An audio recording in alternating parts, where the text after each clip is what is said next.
ಆಗಿಸಿ ಶಾಸಕರ ನೇತೃತ್ವದಲ್ಲಿ ಮುಖಂಡರ ಮನವಿ. ವಿಜಯನಗರ ಜಿಲ್ಲೆ ಕೂಡ್ಲಿಗಿ ಮಾಜಿ ಉಪಸಭಾಪತಿಗಳು ಹಾಗೂ 7ನೇ ಬಾರಿಗೆ ಶಾಸಕರಾಗಿರುವ ಹಿರಿಯ ರಾಜಕಾರಣಿ ಮೊಳಕಾಲ್ಮೂರು ಶಾಸಕರಾದ ಎನ್.ವೈ. ಗೋಪಾಲಕೃಷ್ಣ ರವರನ್ನು ಸಚಿವರನ್ನಾಗಿಸಬೇಕೆಂದು ಕೂಡ್ಲಿಗಿ ಶಾಸಕರಾದ ಎನ್.ಟಿ. ಶ್ರೀನಿವಾಸರವರು ಹಾಗೂ ಬಿಡಿಸಿಸಿ ಬ್ಯಾಂಕ್ ಅಧ್ಯಕ್ಷರಾದ ಗುಂಡುಮುಳುಗು ತಿಪ್ಪೇಸ್ವಾಮಿ ರವರ ನೇತೃತ್ವದಲ್ಲಿ ಕೂಡ್ಲಿಗಿ ಹಾಗೂ ಮೊಳಕಾಲ್ಮೂರು ಭಾಗದ ಕಾಂಗ್ರೆಸ್ ಧುರೀಣರು ಇತ್ತೀಚೆಗೆ ಮುಖ್ಯಮಂತ್ರಿಗಳಾದ ಡಿ.ಕೆ. ಶಿವಕುಮಾರ್ ಬೆಂಗಳೂರಿನ ಮುಖ್ಯಮಂತ್ರಿರವರ ಕಾವೇರಿ ನಿವಾಸದಲ್ಲಿ ಅವರನ್ನು ಭೇಟಿಯಾಗಿ ಕಲ್ಯಾಣ ಕರ್ನಾಟಕ ಭಾಗದ ಪರಿಶಿಷ್ಟ ಪಂಗಡ ಸಮುದಾಯದ ರಾಜ್ಯದ ಅತ್ಯಂತ ಅನುಭವಿ ಹಿರಿಯ ಶಾಸಕರಾದ ಎನ್.ವೈ. ಗೋಪಾಲಕೃಷ್ಣ ರವರಿಗೆ ಸಚಿವ ಸ್ಥಾನ ನೀಡಿ ಗೌರವಿಸಬೇಕೆಂದು ಮನವಿ ಮಾಡಿದ್ದಾರೆ. ಗುಂಡುಮುಳುಗು ತಿಪ್ಪೇಸ್ವಾಮಿರವರು ಮುಖ್ಯಮಂತ್ರಿಯವರಲ್ಲಿ ಮಾತನಾಡಿ, ಎನ್.ವೈ. ಗೋಪಾಲಕೃಷ್ಣ ರವರು ಪರಿಶಿಷ್ಟ ಪಂಗಡ ಸಮುದಾಯದ ಕ್ರಿಯಾಶೀಲ ಹಿರಿಯ ಶಾಸಕರಾಗಿದ್ದಾರೆ. ಮಾತ್ರವಲ್ಲ, ಅವರು ಸರ್ವ ಜನಾಂಗಗಳ ಜನಾನುರಾಗಿಯಾಗಿದ್ದಾರೆ.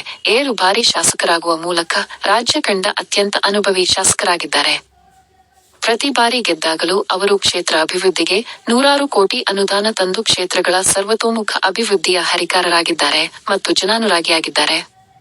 ಕಾರಣ, ಅವರನ್ನು ಸಚಿವರನ್ನಾಗಿ ನೇಮಿಸಿದ್ದಲ್ಲಿ ವಿಜಯನಗರ ಹಾಗೂ ಬಳ್ಳಾರಿ ಚಿತ್ರದುರ್ಗ ಜಿಲ್ಲೆಗಳು ಸೇರಿದಂತೆ ಕಲ್ಯಾಣ ಕರ್ನಾಟಕ ಅಭಿವೃದ್ಧಿ ಸಾಧ್ಯ ಮತ್ತು ಕಲ್ಯಾಣ ಕರ್ನಾಟಕವನ್ನು ಕಾಂಗ್ರೆಸ್ ಭದ್ರಕೋಟೆಯನ್ನಾಗಿಸುವುದರಲ್ಲಿ ಸಂದೇಹವಿಲ್ಲ.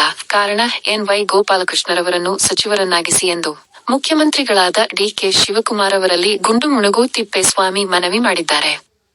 ಕೂಡ್ಲಿಗಿ ಕ್ಷೇತ್ರದ ಶಾಸಕರಾದ ಡಾ. ಎನ್.ಟಿ. ಶ್ರೀನಿವಾಸರವರು ಮಾತನಾಡಿ, ಸರಳ ಸಜ್ಜನಿಕೆಯ ರಾಜ್ಯದ ಹಿರಿಯ ಶಾಸಕರಾದ ಎನ್.ವೈ. ಗೋಪಾಲಕೃಷ್ಣ ರವರು ಮಾಜಿ ಉಪಸಭಾಪತಿಗಳಾಗಿದ್ದು 7 ಬಾರಿ ಶಾಸಕರಾಗಿರುವ ಅನುಭವಿ ರಾಜಕಾರಣಿಗಳಾಗಿದ್ದಾರೆ.